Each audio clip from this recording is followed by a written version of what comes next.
Excellences, Mesdames et Messieurs, il m'est particulièrement agréable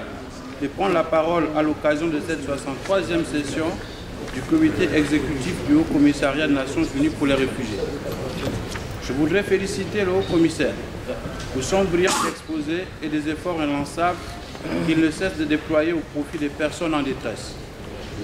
Ces assises constituent assurément une nouvelle opportunité pour nous d'examiner ensemble la situation des milliers de réfugiés et de personnes déplacées, de réfléchir aux problèmes de l'asile dans le monde et de préconiser des solutions appropriées. Excellences, Mesdames et Messieurs, la tenue de la 63e session du comité exécutif intervient dans un contexte international marqué par des crises multiformes au plan économique, sécuritaire et humanitaire. La délégation gabonaise s'associe pleinement à la déclaration du groupe africain faite à l'ouverture de la présente session. En effet, le regain des tensions dans l'est de la RDC et en Afrique de l'Ouest, où l'occupation du nord du Mali et les exactions de groupes armés qui essaiment dans la bande sahélo-saharienne sont autant des foyers de tensions à l'origine des déplacements des milliers de personnes contraintes d'abandonner leur domicile, leur village et parfois leur pays. Le Gabon, qui a déjà ratifié la Convention de Kampala, encourage les autres États, ne l'ayant pas encore fait, à suivre cette voie pour relever ensemble les défis qu'impose le déplacement des personnes, le déplacement forcé des personnes. Excellences, Mesdames et Messieurs, en 2010, à cette même tribune, le gouvernement de mon pays avait sollicité la coopération des partenaires multilatéraux et bilatéraux en vue de trouver une solution durable à la situation de près de 10 000 réfugiés congolais établis au Gabon depuis les événements qu'a connus ce pays voisin en 1997.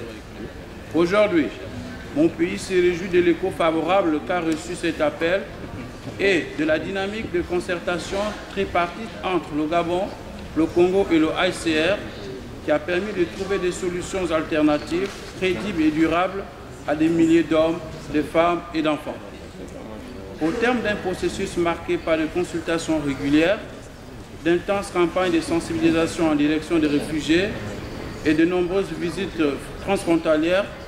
auxquelles ont toujours pris part les différentes parties concernées,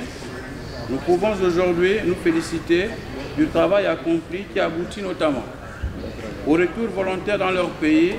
en toute dignité des milliers de réfugiés, à l'acquisition de la carte de séjour par plusieurs milliers de personnes, à la confirmation du statut de nombreuses familles. À ces milliers de personnes s'ajoutent plus de 200 autres en attente de réinstallation. Près d'un an après la cessation de statut pour les réfugiés congolais établis au Gabon, je voudrais ici exprimer la fierté de mon pays qui a, conformément à ses engagements et à sa tradition d'hospitalité, a offert un asile de qualité respectueux des droits fondamentaux de l'homme. Je voudrais également réitérer les remerciements du gouvernement gabonais à l'endroit du HCR pour la coopération exemplaire qui a permis l'aboutissement heureux de ce processus. Au-delà de ces résultats remarquables, c'est aussi le lieu de réaffirmer le plein engagement de mon pays à ne ménager aucun effort visant à continuer à offrir un asile favorable à l'épanouissement des autres réfugiés et demandeurs d'asile ayant choisi le Gabon comme terre d'accueil. Enfin, le gouvernement de mon pays voudrait pouvoir toujours compter sur l'appui multiforme du HCR en matière de protection internationale et dans la recherche des solutions durables aux réfugiés et demandeurs d'asile. Je vous remercie.